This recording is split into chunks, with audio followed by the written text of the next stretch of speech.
بسم اللہ الرحمن الرحیم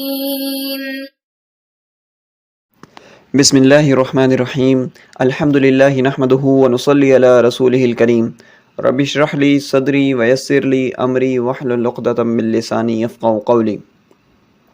اپنے ان دروس میں، اپنے ان لیکچرز میں ہم تاریخ اسلام کے بارے میں پڑھیں گے کہ اسلام کی تاریخ کہاں سے شروع ہوئی، کیا اس کا آغاز تھا، کیا کیا سلسلہ رہا اور کیسے رہا، کیونکہ مسلمانوں کا ہمیشہ سے یہ امتیاز رہا ہے کہ وہ اپنے ماضی سے جڑ کر رہتے ہیں۔ کل کیا واقعات پیش آئے تھے، کل کیا حوادث پیش آئے تھے، وہ ان ساری باتوں کا احاطہ کرتے ہیں اور ان کو دیکھ کر اپنے مستقبل کا تعین کرتے ہیں۔ تو آئیے شروع کرتے ہیں تاریخ اسلام۔ تاریخ اسلام کو آغاز کرنے سے پہلے، شروعات سے پہلے ہم مبادیات تاریخ کے بارے میں جانیں گے کہ تاریخ کا فن شروع کیسے ہوا، اس کی چند ابتدائی باتیں کیا کیا ہیں۔ اس میں ہم تعریف، موضوع، غرض و غایت، حکم اور فوائد وغیرہ پڑھیں گے۔ تاریخ کا مبادیات شروع کرنے سے پہلے یہ جاننا ضروری ہے کہ ہم ان مبادیات کو کیوں پڑھیں، یا یہ کہیے کہ فن تاریخ اسلام کی ضرورت اور اہمیت کیا چیز ہے، کیوں جاننا اس کو ضروری ہے۔ تو یہ ایک عالمی اور فطری اصول ہے کہ ابجد سے آدمی سیکھتا ہے اور پھر جملوں کی تکمیل مکمل ہونے کی طرف جاتا ہے۔ کوئی بھی بچہ پہلے ہی دن گفتار کا غازی نہیں بن جاتا، بلکہ وہ آہستہ آہستہ اوں آں سے ٹوٹے پھوٹے الفاظ سے سیکھتا ہے اور پھر اپنی پٹڑی پہ چڑھتا ہے اور ساری باتیں ٹھیک کرنے لگ جاتا ہے۔ تو اسی طریقے سے جب کوئی فن سیکھا جاتا ہے تو پہلے اس کے ابتدائی اصول اور ابتدائی باتیں سیکھی جاتی ہیں۔ یہ فطری اصول بھی ہے، یہ عالمی اصول بھی ہے، دنیا میں مسلم ہے، ہر جگہ ایسے ہی کیا جاتا ہے۔ لہذا ہم تاریخ اس طریقے سے پڑھیں گے۔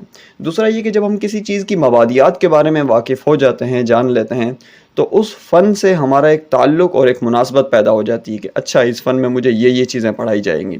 تو آدمی ذہنی طور پر اس فن کو پڑھنے کے لیے تیار ہو جاتا ہے، اور ذہنی طور پر تیار ہونے کا فائدہ یہ ہوتا ہے کہ موضوع کا اچھے سے احاطہ کرنے لگ جاتا ہے، اس کی جس طرح کہتے ہیں جمی جوانب کا، تمام اطراف و کنار کا، تمام امور کے متعلق وہ مطلع ہونے لگ جاتا ہے اور ایک شوق بھی پیدا ہوتا ہے۔ اس لیے مبادیات تاریخ جاننا بہت زیادہ ضروری ہے۔ اب اس کے بعد جب ہم نے مبادیات تاریخ جان لی تو مبادیات تاریخ کی اہمیت جان لی، تو تاریخ کی لغوی تعریف کی طرف آتے ہیں کہ ڈکشنری میں تاریخ کہتے کسے ہیں۔ تاریخ کا جو باب آتا ہے وہ باب نصرہ سے آتا ہے، ارخا، اور اس کے حروف اصلیہ کبھی حمزہ راخا اور کبھی واو راخا، دونوں مصدر بتائے جاتے ہیں کہ ارخا ورخا۔ نصر ینصرو سے ہے، اس کا لفظی مطلب ہے وقت بتانا۔ ایک اور لغوی مطلب یہ ذکر کیا جاتا ہے کہ کسی چیز یا واقعے کے ظہور کا وقت۔ ایک یہ تعریف کی جاتی ہے وقت کی وضاحت دینا یا وقت کی اطلاع دینا۔ اور تاریخ کی ایک اور لغوی تعریف جو ہم ڈکشنری میں پاتے ہیں وہ یہ کہ وہ انتہائی منزل جہاں اس کا زمانہ ختم ہو رہا ہو۔ تو یہ سارے کے سارے وہ لفظی مطلب ہیں تاریخ کے جو ہمیں ڈکشنری میں، لغت میں ہم ملتے ہیں۔ اب آتے ہیں اصطلاحی تعریف کی کہ اصطلاح میں تاریخ کس کو کہا جاتا ہے۔ تو مختلف لوگوں نے اس کی مختلف تعریف کی ہیں۔ ایک تعریف تاریخ کی یہ کی جاتی ہے کہ مختلف لوگوں کے واقعات کا تذکرہ کرنا کہ اس دور میں ایسا بادشاہ، ایسا وزیر، ایسا مشیر آیا تھا، ان کے اوقات کی تعیین کرنا کہ یہ 2 صدی ہجری کا، 4 صدی ہجری کا، 5ویں صدی ہجری کا واقعہ ہے، اور ان واقعات کے سبب، مسبب اور اسباب وغیرہ کو بیان کرنا، پس منظر، پیش منظر وغیرہ بیان کرنا۔ تاریخ کی ایک اصطلاحی تعریف یہ کی جاتی ہے کہ یہ وہ فن ہے جس میں تعیین اور وقت کے لحاظ سے دنیا میں پیش آنے والے واقعات سے بحث کی جاتی ہے۔ یعنی ایک تو دنیا میں جو واقعات پیش آئے، جیسے میں بادشاہ وزیر وغیرہ کی مثال دے رہا ہوں، وہ اس میں پھر وقت وغیرہ متعین کرنا کہ فلاں وقت میں، فلاں زمانے میں یہ پیش آیا تھا۔ تاریخ کی ایک اصطلاحی تعریف یہ کی جاتی ہے کہ انسانی زندگی پر گزرنے والے حالات پہلے لوگوں سے سننا اور اپنے بعد والوں کے لیے چھوڑ جانا۔ یعنی آج کا جو دن ہے، آج کا جو وقت ہے، وہ کل کی تاریخ ہے۔ اگر اسی طریقے سے ماضی میں تھا، اگر ہم نے پہلوں سے کوئی واقعہ سنا، کوئی کہانی سنی، کوئی قصہ سنا، کوئی واقعہ، کوئی بات سنی، اور اس کو بعد میں ہم تک منتقل کیا گیا، تو یہ گزشتہ زمانے کی تاریخ ہے۔ اسی طریقے سے آج جو واقعات ہم پر بیت رہے ہیں وہ کل کے لیے تاریخ ہوں گے۔ اور ایک اصطلاحی تعریف یہ کی جاتی ہے کہ تاریخ ایسا علم ہے جس میں واقعات کی تحقیق و تفتیش ہوتی ہے، جانا جاتا ہے کہ یہ واقعہ کیسے، کب، کیوں کر، کیا ہوا تھا، کیسے پیش آیا تھا۔ تو یہ تاریخ کی لغوی اور اصطلاحی تعریف تھی۔ اب جانتے ہیں کہ تاریخ کا موضوع کیا ہے۔ اس حوالے سے بڑی آسان سی بات کی گئی کہ تاریخ کا موضوع انسان اور زمانہ ہے، کیونکہ یہ جو تاریخ ہم پڑھ رہے ہیں یہ انسان کی ہے اور انسان زمانے پایا جاتا ہے، لہذا تاریخ کا موضوع بھی انسان اور زمانہ ہے۔ تاریخ کے موضوع کے متعلق ایک وضاحت یہ دی جاتی ہے کہ انسان اور زمانے کے تفصیلی حالات، انسان اور اس پر گزرنے والے زمانے کے تفصیلی حالات کے بارے میں جاننا اور ان کی روشنی میں انسان کو دنیا میں پیش آنے والے حالات کا مطالعہ کرنا، یہ تاریخ کا موضوع ہے۔ اب اگلی جو ہماری سلائیڈ ہے اس میں ہم یہ جانیں گے کہ ہم تاریخ کیوں پڑھیں یا تاریخ پڑھنے کے فائدے کیا ہوں گے۔ تو تاریخ پڑھنے کے بہت سارے فوائد ہیں، جس میں سے اگر ہم اس کے حصہ بندی کریں تو کچھ فائدے وہ ہیں جن کا تعلق دنیا سے ہے، دنیاوی فوائد ہیں، کچھ فائدے وہ ہیں جن کا تعلق اخروی ہے، آخرت سے جن کا تعلق ہے۔ تو آئیے ہم پڑھتے ہیں کہ کیا فائدے تاریخ پڑھنے کے دنیا میں حاصل ہوتے ہیں اور کیا اخروی فوائد ہیں۔ تو تاریخ پڑھنے کے دنیاوی فوائد میں سے یہ ہے کہ تاریخ میں ہمیں گزشتہ لوگوں کے حالات، واقعات ملتے ہیں، ہم ان سے استفادہ کرتے ہیں، ان سے فیض اٹھاتے ہیں، ان سے فائدہ حاصل کرتے ہیں، اور ان میں جو ہمارے فائدے کی چیزیں ہوتی ہیں ہم لے لیتے ہیں اور جو نقصان دہ چیزیں ہوتی ہیں ان سے ہم بچ کر رہتے ہیں۔ تو زمانے میں رہتے ہوئے انسان کو حالات تو ویسے ہی ایک دفعہ آتے ہیں، پھر دوبارہ ویسے ہی آتے ہیں، تیسری مرتبہ ویسے ہی آتے ہیں۔ تو فائدہ مند اور عقل مند انسان وہ ہے جو پچھلوں سے واقعات سے فائدہ اٹھائے اور آئندہ اپنا مستقبل کا دھارا طے کرے۔ تو یہ تاریخ پڑھنے کا دنیاوی فائدہ ہے۔ تاریخ پڑھنے کا دنیاوی فائدہ ایک یہ ہے کہ ہمیں تاریخ سے درست آراء اور واقعات اور تجربات حاصل ہوتے ہیں، اور عملی زندگی میں یہ ساری چیزیں ہمیں بڑا فائدہ دیتی ہیں کہ ظاہر سی بات ہے تاریخ پڑھنے کا مقصد صرف پڑھنے لینا نہیں ہے، بلکہ ہمیں پریکٹیکل لائف میں اس کا کیا فائدہ ہے یہ جاننا ہمارا اصل مطمع نظر اور مقصود ہوتا ہے۔ تو تاریخ کے واقعات سے ہمیں درست رائے وغیرہ کا پتہ چلتا ہے، اس سے ہماری اپنی رائے کے اندر پختگی آتی ہے، اور اس کے علاوہ کثیر فوائد ہیں دنیاوی جن کو تاریخ پڑھنے سے ہم حاصل کر سکتے ہیں۔ اب آتے ہیں ہم اخروی فوائد کی طرف کہ آخرت کے ہمیں کیا فائدے ہیں۔ ایک تو یہ کہ جب ہم تاریخ پڑھتے ہیں تو ہمیں اللہ تعالیٰ کی پہچان ہوتی ہے کہ اللہ تعالیٰ نے دنیا میں کیا کچھ، کتنی طاقتور اقوام، کیسے کیسے لوگ کتنے ذہین وطین بنا دیے، یہ صرف اللہ رب العزت کا کمال ہے، اللہ رب العزت کی ذات کی ایک نشانی ہے۔ پھر دنیا کے بے ثباتی کا علم ہمیں ہوتا ہے کہ تاریخ میں کتنے طاقتور، کتنے ذہین فتین، کتنے عقل مند لوگ گزرے، اور جنہوں نے اپنے واقعات، اپنے حالات کو نہ سمجھا، واقعات کو نہ سمجھا، دنیا میں آنے کا مقصد نہ سمجھا، وہ کیسے ضائع ہو گئے، کیسے وہ لوگ ختم ہو گئے، اور دنیا آج ان کے نام و نشان سے بھی واقف نہیں۔ تو دنیا کی بے ثباتی کا علم ہوتا ہے، اور جب دنیا کی بے ثباتی کا ہمیں علم ہوتا ہے تو یہ چیز ہمیں لے کر جاتی ہے آخرت کی تیاری کی توجہ دلاتی ہے، ہمیں آخرت کی تیاری کی طرف ہمیں لے جاتی ہے۔ تو یقیناً یہ سارے کے سارے فوائد جو ہیں یہ ہمیں اخروی فوائد میں سے آ جاتے ہیں جو ہمیں آخرت کی طرف لے جاتے ہیں۔ پھر ایک فائدہ یہ ہوتا ہے کہ جب ہم نیک لوگوں کے حالات پڑھتے ہیں تو ان جیسا بننے کی کوشش کرتے ہیں کہ جو نیک لوگ تھے، جنہوں نے اللہ رب العزت کی بات مان کر یہ دنیا گزاری، انہوں نے کتنے فوائد حاصل کیے، اور اسی کے برعکس جو برے لوگ تھے انہوں نے اس دنیا میں رہتے ہوئے کیا کیا نقصان کیے اور اپنا نام کیسے خراب کیا۔ تو نیک لوگوں کے حالات پڑھ کر ان جیسا بننے کی کوشش، برے لوگوں کے حالات پڑھ کر ان سے جیسا نہ ہونے کی کوشش۔ پھر یہ کہ تاریخ کے مقاصد کیا ہیں، ہم تاریخ کیوں پڑھیں۔ تو مسلمان کے ہر عمل کا مقصد رضائے الہی ہے، اللہ رب العزت مجھ سے راضی ہو جائیں۔ تو تاریخ پڑھنے کے بھی ہم یہی نیت کریں گے کہ ہمارا مقصد اللہ رب العزت کی رضا ہے، اللہ رب العزت کی خوشنودی ہے، کہ ہم تاریخ پڑھ کے صحیح مضبوط مسلمان بن جائیں اور دنیا آخرت کی سعادتیں سمیٹ لیں۔ دنیاوی حالات جیسے ہم نے کہا کہ ماضی تاریخ اپنے آپ کو دہراتی ہے، وہی والے حالات دوبارہ پیش آتے ہیں، تو جب دوبارہ وہی حالات ہم پر پیش آئیں تو اس کے لیے ہم تیار رہیں۔ پھر مستقبل کے اہداف کہ ایک جیسے واقعات پیش چکے آ رہے ہوتے ہیں تو ہم اپنے مستقبل کا ہدف متعین کریں کہ اچھا اس طرح کے واقعات پیش آیا ہے تو اس کا پس منظر یہ بنا ہے تو یقیناً مستقبل میں اس کی یہ حالت ہوگی۔ جب ہم اس طرح کی باتیں ہمارے سامنے ہوں گی تو مستقبل کا ہدف ہمارے لیے طے کرنا بڑا آسان ہو جاتا ہے۔ علاوہ ازیں تاریخ پڑھنے کا ایک یہ فائدہ ہوتا ہے کہ ہم اپنے زمانے کو پہچان لیتے ہیں کہ اچھا ماضی میں بھی اس طرح کا واقعہ پیش آیا تھا تو اب بھی یہ والا واقعہ پیش آ رہا ہے، تو اس وقت ہمیں درست فیصلہ کیا کرنا چاہیے۔ اور اسی کو یہ بھی کہا جا سکتا ہے کہ گزشتہ زمانے سے اپنے دور کا تقابلی جائزہ، کہ اگر اندلس مسلمانوں کے ہاتھ سے نکلا تھا، بغداد مسلمانوں کے ہاتھوں سے نکلا تھا، تو اس زمانے میں کیا کیا واقعات پیش آئے تھے، اور کہیں ایسا تو نہیں ہے میرے زمانے میں وہی والے حالات ہوں، تو ایک تقابلی جائزہ، مقابلہ کرنا۔ علاوہ ازیں تاریخ پڑھنے کا ایک فائدہ یہ ہوتا ہے کہ ہمیں دروس و عبر اس سے حاصل ہو جاتے ہیں، عبرت ہم پکڑتے ہیں، سبق ہمیں حاصل ہو جاتا ہے۔ اگلا ہمارا جو سوال ہے وہ یہ کہ تاریخ کا حکم کیا ہے؟ کیا تاریخ پڑھنا فرض ہے، واجب ہے، کیا ہے؟ یا اس کو آسان لفظوں میں یہ بھی کہہ سکتے ہیں ہم اسلام کا مطالعہ آخر کیوں کریں؟ یا یہ بھی کہہ سکتے ہیں ہم کیا تاریخ پڑھنا فرض، واجب اور لازم ہے؟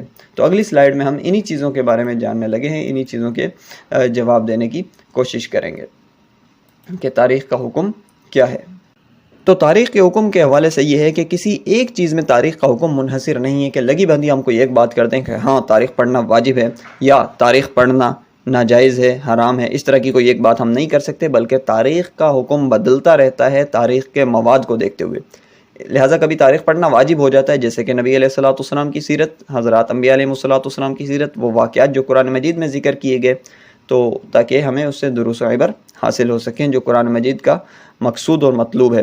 اسی طریقے سے کبھی تاریخ پڑھنا مباح ہو جاتا ہے کہ اگر آپ تھک گئے تو کوئی بادشاہ، وزیر قصہ، کسی ظریف کا، کسی مزاحیہ شخص کا قصہ پڑھ کے اپنی طبیعت کو فریش کریں اور پھر دوبارہ اپنے اصل کام کی طرف لگ جائیں۔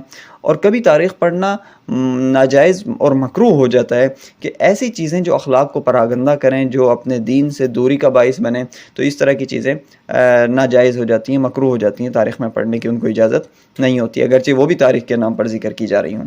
تو اس لحاظ سے یہ کہا جا سکتا ہے کہ تاریخ کا حکم مواد کے حکم کے بدلنے سے بدلتا رہتا ہے۔ ہماری اگلی سلائیڈ کا عنوان ہے کہ تاریخ میں غلطیاں بہت زیادہ، ہر شخص یہ تذکرہ کر رہا ہوتا ہے کہ تاریخ میں بہت زیادہ غلطیاں ہیں، تاریخ میں رتب و یابس کا مجموعہ ہے، تو تاریخ میں بہت ساری باتیں غلط درج ہیں۔ تو اب ہم اس میں کوشش کریں گے یہ جانیں کہ تاریخ میں غلطیوں کی وجوہات کیا ہوتی ہیں، کس وجہ سے تاریخ میں کہا جاتا ہے کہ غلطیاں ہیں۔ ایک بات تو اس حوالے سے یہ کہ تاریخ میں ہر طرح کا مواد ذکر کر دیا جاتا ہے، رتب و یابس جو جس شخص کو ملا وہ اس نے ذکر کر دیا، اور اس پہ آئندہ کسی لیکچر میں بحث ہوگی تو وہ مواد جمع کیوں ہو جاتا ہے۔ پھر دوسرا یہ کہ جب بعد کے لوگ کتابیں لکھتے ہیں تو وہ اسی پچھلے والے کتابوں کا سہارا لیتے ہیں، اس کی وجہ سے وہ مواد جو رتب و یابس جمع ہو گیا تو وہ مزید پھیل جاتا ہے۔ پھر اس میں ہر طرح کے واقعات، قصے، کہانیاں وغیرہ بھی آ جاتے ہیں، جس کی وجہ سے تاریخ میں غلطی کا امکان پیدا ہو جاتا ہے۔ یہ نہیں کہہ رہے کہ یہ ساری کی ساری باتیں غلط ہوں گی، لیکن یہ ایک امکان پیدا کر دیتی ہیں کہ تاریخ کے اندر غلطی ہو۔ پھر ایک زبان سے دوسری زبان میں جب منتقل کی جاتی ہے تو اس میں بھی کچھ نہ کچھ کمی بیشی ہو جاتی ہے، اور کبھی تاریخ میں اگلا راوی کمی کر دیتا ہے، کبھی اضافہ کر دیتا ہے، اس وجہ سے بھی ایک گڑبڑ کا امکان پیدا ہو جاتا ہے۔ پھر تاریخ میں ہر طرح کے مورخین گزرے ہیں، جن کا پس منظر، جن کی تعلیم، جن کا رہن سہن، جن کا انداز فکر، جن کی تربیت وغیرہ مختلف تھی، لہذا کبھی انہوں نے کسی چیز کو اچھا سمجھا تو اس کی بہت زیادہ اس میں تعریف کر دی، کبھی کسی چیز کو پسند نہیں کیا تو اس کی بہت زیادہ مذمت کر دی، تو مورخ کا جو ذاتی رجحان تھا وہ بھی اس میں شامل ہو جاتا ہے۔ پھر ایک وجہ تاریخ میں غلطی کے امکان کے پیدا ہو جانے کی یہ ہے کہ تاریخ بیانی میں اصول کا خیال نہیں رکھتے۔ ہر چیز کے بارے میں ہم جاننے کی کوشش کرتے ہیں، لیکن کیا تاریخ بیانی کے، تاریخ دانی کے، مورخ کے لیے بھی کچھ اصول ہیں وہ ہم جانتے نہیں، جس کی وجہ سے گڑبڑ کر دیتے ہیں۔ پھر ہم اعداد و شمار میں کبھی کبھی بیجا مبالغہ پاتے ہیں، مورخین جب یہ ذکر کرتے ہیں کہ ایک جنگ میں اتنے لوگ مر گئے، اتنے لوگ قتل ہو گئے، یا اس جنگ میں اتنے زیادہ فوجی تھے، تو یا اس جنگ میں اتنے زیادہ طرفین کے فوجی تھے، سپاہی تھے، اس کے ذکر کرنے میں بیجا مبالغہ ہو جاتا ہے۔ پھر کبھی کبھی کسی کی تعریف میں ہم بہت زیادہ بڑھ جاتے ہیں تو اس کو بہت آگے پہنچا دیتے ہیں، اور کبھی کبھی کسی کے برائی میں، کسی کی تنقیص میں نکلتے ہیں، نقص بیان کرنے لگ جاتے ہیں تو اس کو بالکل گھٹا دیتے ہیں۔ اس نے بھی امکان پیدا کر دیا کہ تاریخ کے اندر غلطی ہو۔ علاوہ ازیں تاریخ میں غلطی ہو جانے کا ایک سبب یہ بھی ہے کہ کبھی کبھی مورخ کا ذاتی تعصب ہوتا ہے، جس کی وجہ سے تاریخ کے اندر غلطی کا امکان پیدا ہو جاتا ہے۔ لہذا یہ بہت ضروری ہے کہ ہم تاریخ کو اس کے اصول پر بیان کریں۔ تو تاریخ کے اصول کیا ہیں؟ تو اس حوالے سے یہ کہ ایک روایت مورخین کی روایت، تاریخ دانوں کی روایت، جس کے حوالے سے میں نے عرض کی کہ وہ گیلا، سوکھا، رطب و یابس، مضبوط، کچا، پکا، ہر طرح کی چیزیں جمع کر دیتے ہیں۔ ایک روایت محدثین کی روایت، جو سند و متن کا لحاظ رکھتے ہوئے چلتے ہیں اور یہ دیکھتے ہیں کہ تاریخ بیان کرنے والے کون ہیں، ان کا خود کا اسٹیٹس اور لیول کیا ہے، تو اس کے بعد پھر وہ روایت کو، حدیث کو لیتے ہیں۔ لہذا اصول تاریخ میں بھی یہی ہے کہ روایت مورخین کی نہیں بلکہ محدثین کی ہونی چاہیے، اور مرجع اول اس کو ہونا چاہیے اور اس کو بنیاد بنانا چاہیے، اور محدثین کے وضع کردہ اصولوں کو جاننا مورخ کے لیے ضروری ہونا چاہیے۔ پھر علم اصول تاریخ یہ جاننا بھی مورخ کے لیے اور اس کی بنیادی موٹی موٹی اصطلاحات جو ہیں وہ جاننا مورخ کے لیے بہت ضروری ہو جاتے ہیں۔ پھر مورخ کی ذاتی یہ کہ وہ سالم العقیدہ ہو، اس کا عقیدہ صحیح ہو، پاک مذہب کا ہو، کسی گڑبڑ کا کسی برائی کا ارادہ کر کے نہ رکھ رہا ہو۔ پھر مورخین امین ہو، جو سنے وہ ایسے ہی اس کو نقل کرے، اس میں کچھ درمیان میں اپنی گڑبڑ نہ کرے، اپنی علمی خیانت نہ کرے۔ پھر متعلقہ تمام علوم کی شدھ بدھ بھی اس مورخ کو ہونی چاہیے جو تاریخ کے نام پر کچھ بھی کر رہا ہے۔ اگر یہ چند شرائط موٹی موٹی ہیں، اہم ترین ہیں، یہ مورخ کے اندر کسی شخص کے اندر پائی جا رہی ہیں، تو پھر اس کو مورخ کا درجہ دیا جا سکتا ہے، اس کی تاریخ کو لیا جا سکتا ہے، ورنہ اس کی ذکر کردہ ہر تاریخ کے اندر غلطی، اشتباہ وغیرہ کا ہی تاثر دے گی، اندیشہ پیدا کر دے گی۔ تو یہاں جا کر الحمدللہ ہمارا درس مکمل ہو گیا ہے۔ اگلا جو حصہ دوم ہے وہ بھی اسی کا بقیہ جات ہے۔ اس کے عنوانات وغیرہ ہم تذکرہ کر لیتے ہیں کہ ہمارا اگلا جو لیکچر ہوگا اس کا عنوان ہوگا تاریخ کے مراجع و مصادر۔ اس میں ہم آثار مضبوطہ، آثار منقولہ، آثار قدیمہ کے بارے میں پڑھیں گے۔ پھر تاریخ میں جو مختلف لوگوں کی مدح و ذم ذکر ہوتی ہے وہ کن اصولوں کی بنیاد پر کی جاتی ہے وہ ہم جانیں گے۔ اس میں تاریخ میں مذکور مدح و ذم کی حیثیت کیا ہوتی ہے، اس کے اصول و ضوابط کیا ہوتے ہیں، یہ ہم جانیں گے۔ اور تاریخ کا ماخذ سمجھے جانے والی ہم چند کتابوں کا تذکرہ کریں گے جو عربی زبان میں ہیں اور تاریخ کا مرجع اول سمجھی جاتی ہیں۔ تو اگلے درس تک کے لیے اجازت دیجیے۔ جزاکم اللہ خیرا۔ سبحانک اللہم و بحمدک، ونشہد ان لا الہ الا اللہ وحدہ لا شریک لہ، واشہد ان محمدا عبدہ ورسولہ۔